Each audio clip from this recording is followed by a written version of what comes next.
My parents gave my education trust fund to my sister's wedding. I got the call on a Tuesday. University of Washington Financial Aid Office. The woman on the phone sounded apologetic, confused, I don't know. I was barely listening at first because I was in the middle of studying for my Step 1 board exam. Miss Chen, your tuition payment for spring quarter bounced. I actually laughed, like out loud. That's impossible. I have an education trust fund. It's literally been set up since I was 16. Silence. Miss Chen, the account shows insufficient funds. The transfer was rejected. My hands went cold. You know that feeling when your whole body just knows something's wrong before your brain catches up? How much is in the account? I asked. I'm showing $347. I dropped my phone. $347. I had $80,000 in that fund. 80,000. My grandmother left it to me when she died 8 years ago. 50,000 initially grew with investments. It was supposed to cover my last 2 years of med school. It was supposed to be my future, past tense, because the weekend before my parents threw my sister the wedding of her dreams in Cabo San Lucas. Okay, context. You need context or this sounds insane. My family's always been complicated. That's the nice word for it, right? Complicated. There's me, Sarah, 24, med school, basically invisible my whole life. Then there's my sister Jessica, 28, marketing consultant, and look, I love her, but she's been the golden child since we were kids. Everything Jessica wanted, Jessica got. Dance lessons, trips to Europe, a car for her 16th birthday. Me, I got a used bike and a pat on the head for making honor roll. My parents aren't evil, they're not. They always saw Jessica as needing more attention, more money, more support. I was the responsible one, the one who'd figure it out. My grandmother, my mom's mom, she saw it. God, she saw everything. When I was 16, she pulled me aside at Thanksgiving. I remember she was wearing this purple cardigan she always wore, smelled like lavender and peppermint. Sarah, my clever girl, she said, that was her thing. My clever girl deserves her wings. She died 2 months later, heart attack. I didn't even get to say goodbye, but she left me that fund, specifically for my education. The lawyer read it out at the will reading, for Sarah Chen's educational expenses only. Only. My parents were the trustees until I turned 18, then it transferred to this controlled account that could only be used for tuition. Or, that's what I thought. I called my mom immediately after I picked my phone back up off my apartment floor. She answered on the 4th ring. Sarah, honey, is everything okay? Mom, my voice was shaking. Mom, the financial aid office just called. They said my tuition payment bounced. Pause, too long of a pause. Oh, sweetie, there must be some mistake. Let me call the bank end. There's $300 left in the account, Mom. 300. Where's the rest? Another pause. I could hear her breathing. Sarah, we need to talk about this in person. This isn't a phone conversation. Where is MY money? I'd never yelled at my mother before. Like never, I was the good daughter, the quiet one. Sarah Elizabeth Chen, do not raise your voice at me. We made a decision as a family. What decision? What are you talking about? Your sister needed help with the wedding, and I hung up. I literally just hung up on my mother. Then I threw up in my trash can. Jessica's wedding had been the weekend before. Destination wedding. Cabo San Lucas, Mexico, 150 guests. I didn't go because I had exams, but I'd seen the photos on Instagram. White sand. Sunset ceremony. String lights everywhere. Jessica's dress probably cost more than my car. It was beautiful. I'd be lying if I said it wasn't beautiful. I'd asked Mom a few months back how they were affording it. Dad's a middle school teacher. Mom works part-time at a dental office. They're comfortable, but not fly 150 people to Mexico comfortable. Mom had said Jessica's fiancé's family was helping. She lied. They stole from me. They stole my future and gave it to Jessica in the form of overpriced centerpieces and a mariachi band. I drove home that night. The drive from Seattle to Tacoma is usually 40 minutes, but I don't remember a single mile of it. I walked into my parents' house without knocking. My key still worked. That felt weird, like they hadn't even thought to lock me out. They were in the living room. Both of them sitting on the couch like they'd been waiting. Sarah, my dad started. Explain. My voice came out flat, dead. Explain to me how my education trust fund is empty. My mom did this thing where she pressed her lips together. She always did that when she was about to say something she knew was bullshit. Honey, sit down. Let's talk about this like adults. I'm standing. Dad sighed. He looked tired, guilty maybe, I don't know. Jessica needed help, he said. The wedding was important to her. To both of them, and we knew you'd understand because family supports family. I laughed, actually laughed. It sounded insane even to me. Family supports family, I repeated. So you stole $80,000 from me. We didn't steal anything, Mom said sharply. We're your parents. We made a financial decision. From MY Trust Fund, from Grandma's money, for MY Education. Your grandmother would have wanted? Don't. I held up my hand. Don't you dare tell me what Grandma wanted. She left that money to me, the will said. The will said for your education, Dad interrupted. And we've been helping with your education. We paid for your dorm freshman year. You paid $4,000 6 years ago and held it over my head ever since. My voice cracked. God, I was trying so hard not to cry. How could you do this? I whispered. How could you just take it? Mom stood up, walked over to me, tried to hug me. I stepped back. Sarah, you're being selfish, she said, like she genuinely believed it. Your sister's wedding was a once-in-a-lifetime event. You're young, you'll make the money back. Medical doctors make plenty. I can't finish med school without that money. You can take out loans like everyone else. It was mine. I was screaming now, full-on screaming. My dad flinched. It was mine, I said again, quieter. Grandma left it to me, not to you, not to Jessica, to me. Grandma would have wanted the family to be happy, Mom said. She would have wanted Jessica's day to be special. That's when I knew they didn't feel bad. They didn't think they'd done anything wrong. In their heads, this was reasonable. Fair, even, because Jessica needed and I could handle it. I always handled it. I left without another word. Drove back to campus. Sat in my car in the parking lot for 2 hours. Then I Googled estate lawyer Seattle. The lawyer's name was Richard Holbrook. 60-something, silver hair, kind eyes. He'd been my grandmother's lawyer for 20 years. When I called his office the next morning, his secretary tried to give me the runaround.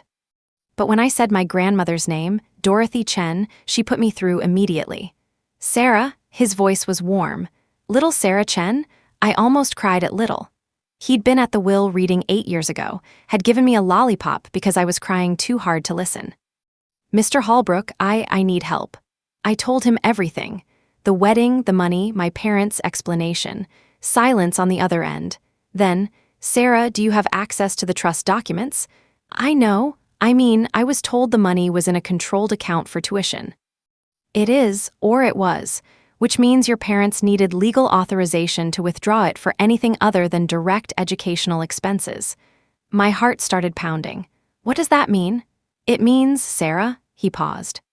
It means if they used that money for your sister's wedding, they likely committed fraud, possibly theft. The room tilted. Are you sure?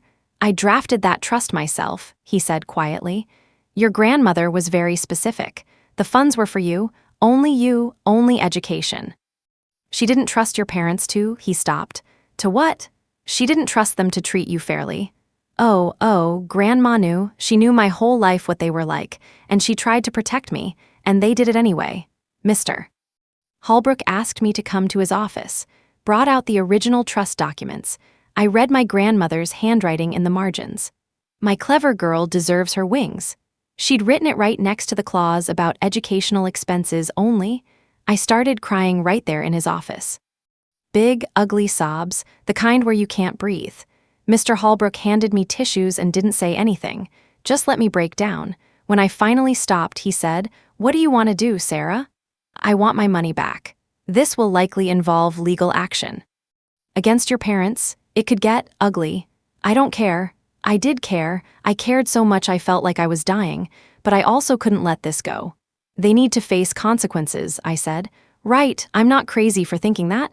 You're not crazy. My mom keeps texting me, saying I'm overreacting, that I'm being dramatic." I showed him my phone, 17 texts from my mother. "You're being unreasonable. Think of your sister. This is what family does. Grandma would be ashamed of your selfishness. That last one, God. That last one made me want to throw my phone into traffic. Mr. Holbrook read them and his jaw tightened. Sarah, I'm going to be very clear with you, he said. What your parents did was illegal. They forged documents or lied to the bank to access that fund. Your grandmother's will was ironclad. They had no legal right. So what do? We send them a demand letter. Give them 30 days to return the full amount plus interest. If they refuse, we take them to court. He nodded. I thought about it for maybe 10 seconds. Send the letter. The letter went out on a Friday. By Saturday morning, my phone was exploding. My dad called first. I didn't answer. Then my mom didn't answer. Then Jessica. I answered that one. I don't know why. Sarah, what the fuck? Her voice was shrill, angry. You're suing mom and dad? They stole from me. They helped me with my wedding. God, Sarah, can you be happy for me for once in your life? Happy for you? I laughed. Jessica, they took my education trust fund. $80,000, my future, for your party. It wasn't a party, it was my wedding. I don't care if it was your coronation as Queen of England. It wasn't your money. You're being so selfish right now. I'm selfish. I'm selfish? I was yelling, again, couldn't help it. You've gotten everything your entire life, I said. Everything. And the one thing that was mine, that grandma left to me, you took that too. I didn't take anything. Mom and Dad made a choice. They made a choice to commit fraud, Jessica. Silence. It's not fraud, she said finally, quieter. They're our parents. They can do what they want with their money. It wasn't their money, it was mine. Oh my God, Sarah, it's just money. I hung up, just money.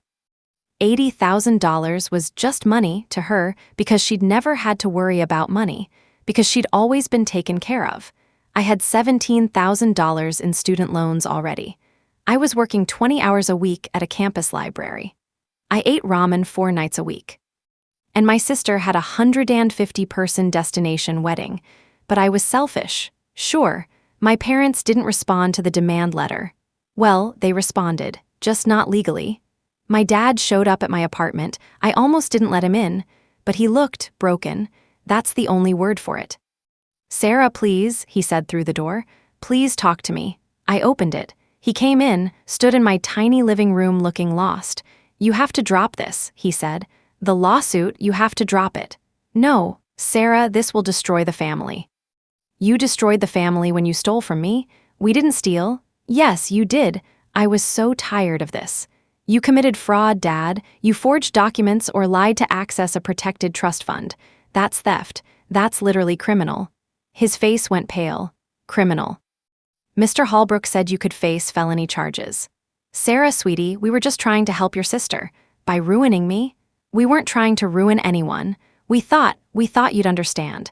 You've always been so independent, so capable, so you thought I didn't need it. He didn't answer. Did you even think about me at all? I asked, my voice cracked. Or was it just, Jessica needs this, so Sarah has to sacrifice? That's not fair. Fair? I laughed, bitter, sharp. You want to talk about fair? Let's talk about how Jessica got a car at 16 and I got a used bike. How she got a trip to Paris for graduation and I got a $100 check.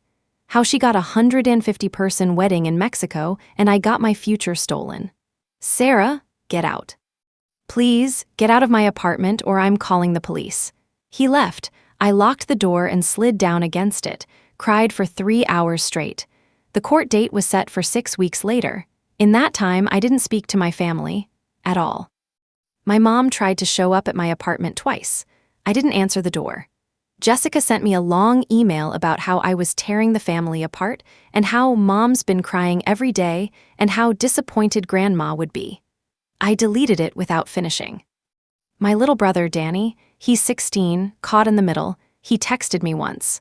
I don't know what to do. Mom and Dad are freaking out. Jess is furious, but they did take your money, right? I wrote back, yeah, they did. That's fucked up. Yeah, do you hate them? I stared at that message for 20 minutes.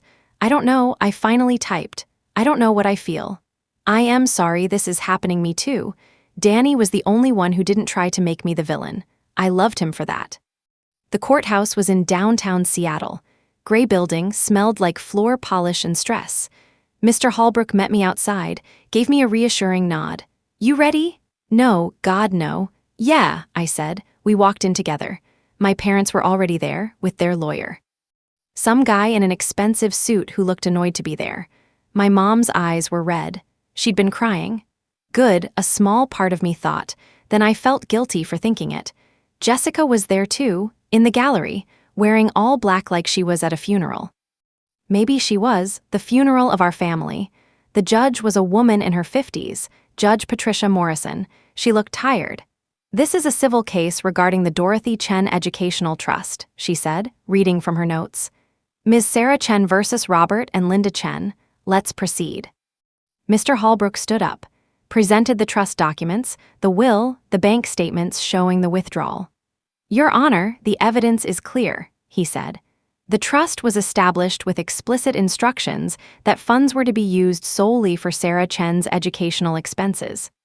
The defendants withdrew $79,653 and used it for purposes that had nothing to do with the plaintiff's education. My parents' lawyer stood. Your Honor, my clients acted in good faith as trustees. They forged authorization documents, Mr. Holbrook interrupted. We have evidence that they falsified Sarah Chen's signature on the withdrawal forms. The room went quiet. Forged. I didn't even know they'd forged my signature. Mr. Holbrook had found that out during discovery. They'd literally faked my handwriting to steal from me. My mom made a small noise.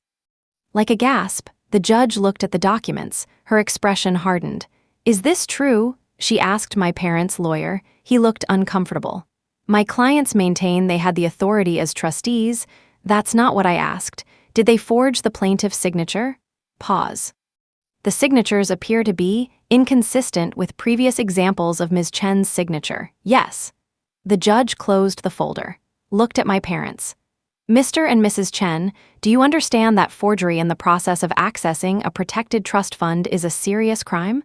My dad stood up. Your Honor, we were just trying to help our daughter. Your other daughter, the judge corrected.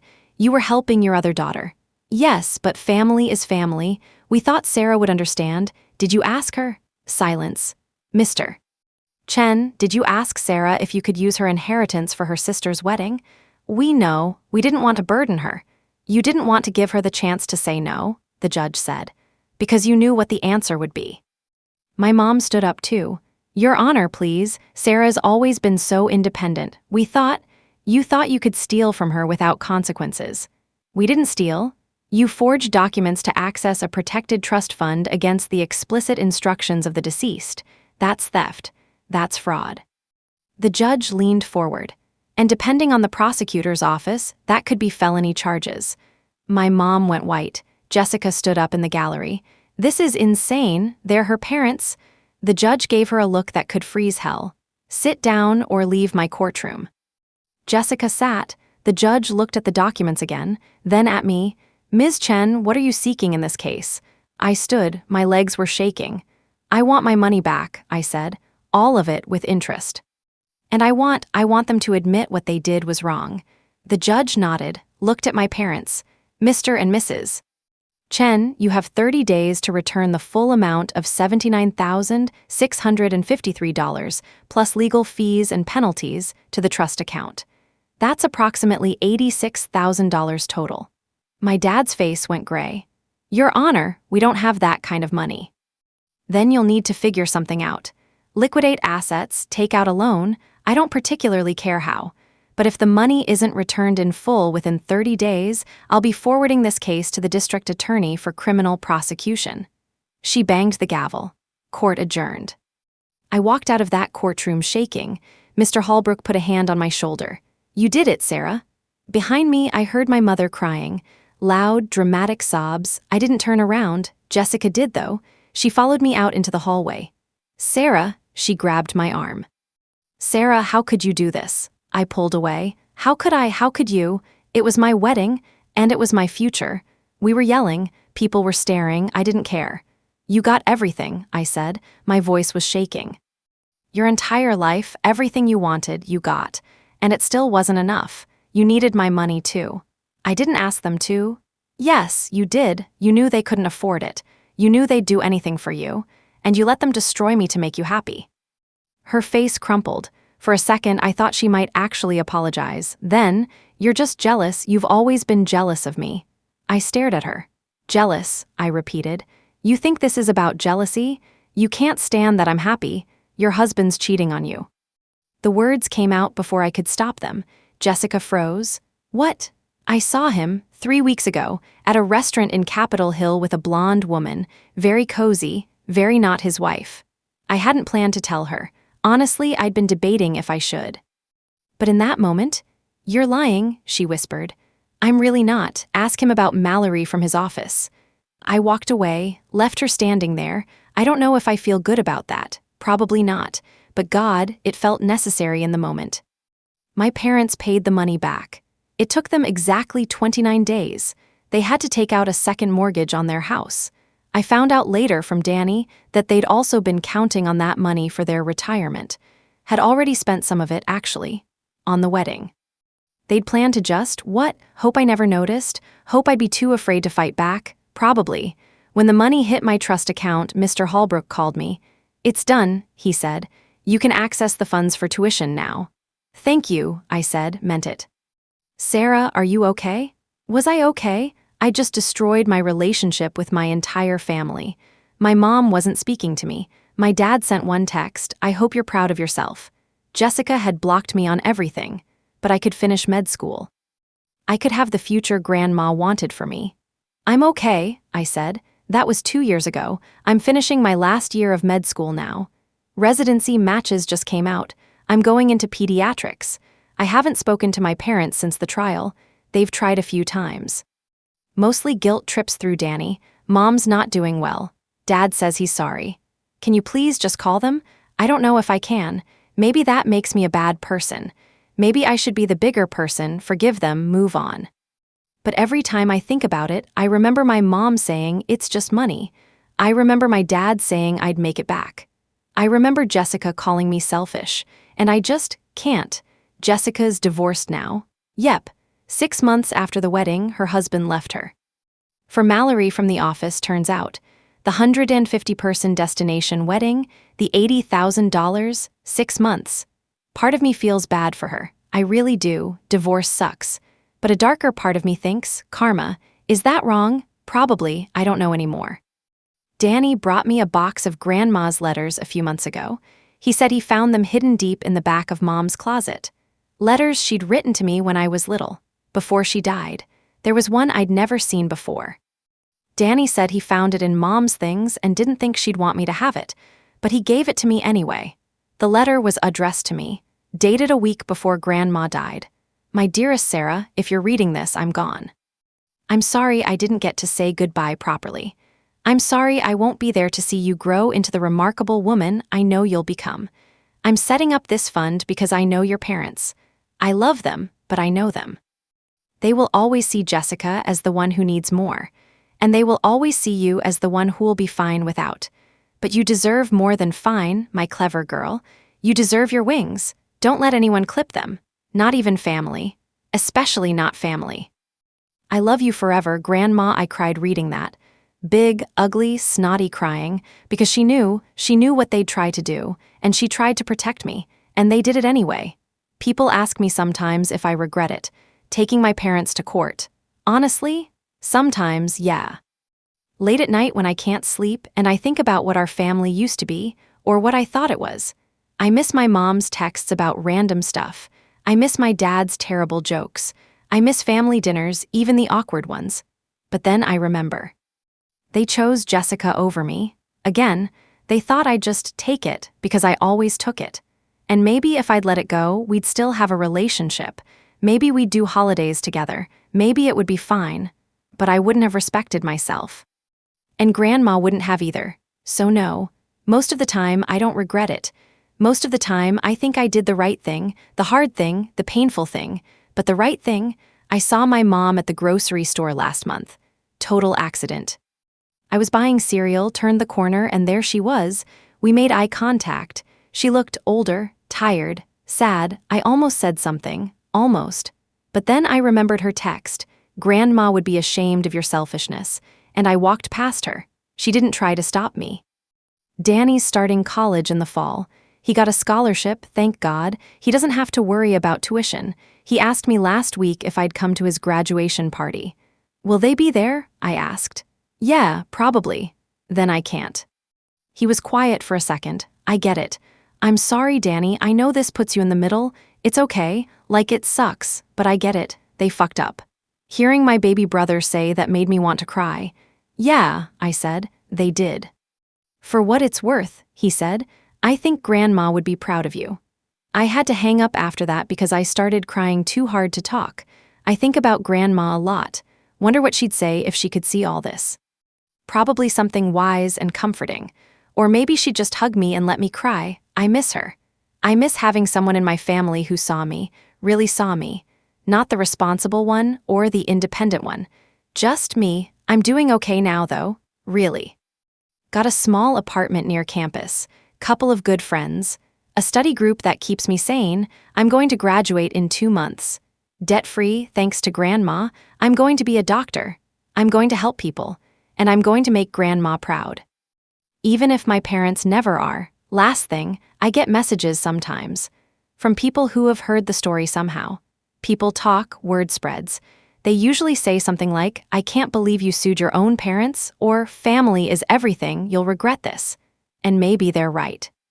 Maybe I will regret it, but you know what I won't regret? Standing up for myself, refusing to be the doormat anymore, choosing my future over their comfort. Some families aren't meant to be fixed. Some betrayals can't be forgiven. And some of us have to learn that the hard way. My family was one of them, and I'm okay with that, most days. Grandma was right about you. I texted my mom after the trial. I never heard back, but I didn't need to. Because Grandma was right about them too. And I think, somewhere, she's proud I finally saw it. My clever girl got her wings, even if I had to burn everything down to grow them.